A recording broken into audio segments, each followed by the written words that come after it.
Tuesday, April the 12th. Guys, what do we have before us today? It is a format that I will say that you've used before, right? And that is the potential to be underwater, the interruption WOD. And today, that interruption is not burpees. A lot of times, the interruption is burpees. Today, the burpees are sort of the main course, right? We're going 100 burpees for time, but beginning at 0, 3, 2, 1, go, you're doing 3 touch and go power snatches. So today it's the barbell movement that's the interruption. What do we have recently to compare this to? Well, it would be Air Force. Remember Air Force? We had 5 different movements, doing 20 of all of them. Weights were 95, 65. And for that one, the interruption was burpees. So kind of the flip-flop, the inverse.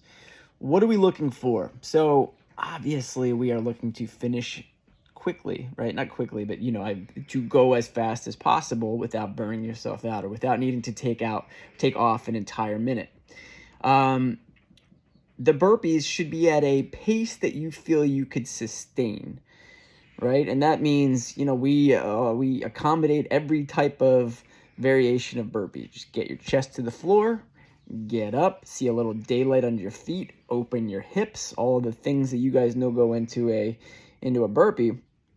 But the barbell, like, what are we doing? It's to start, it's 3 snatches. We would prefer that they be touch and go, and more to the point, you would prefer that they be touch and go, because touch and go means getting them done quicker, and the quicker we can get the barbell work done, then the more burpees we're going to be able to fit into a minute. We could finish this WOD potentially under, say, 10 minutes, just like yesterday's cap. We're not going to cap this one. When we say touch and go power snatches, then what we're looking for, what we mean by that is a weight that you feel you could touch and go no matter for the length of the workout, whatever that length may be for you, right? And so if you're someone who knows I'm only going to be able to fit 5 burpees into a minute, then you may have to accommodate your own self by decreasing the load on the barbell in order to move it faster so that you have more time on the floor.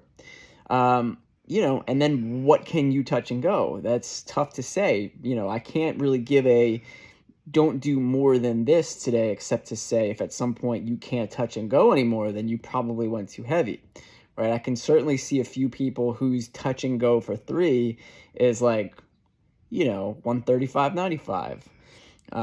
Maybe even up to like 155, 105. For some people, that's not me. I know it's not me. That's what we're looking for. Something that you feel confident you can touch and go for the entirety of this workout. And that's it, right? I don't want to see anybody have to get to a point. I mentioned this earlier, where I went out the gate too hot. I gotta take an entire minute off.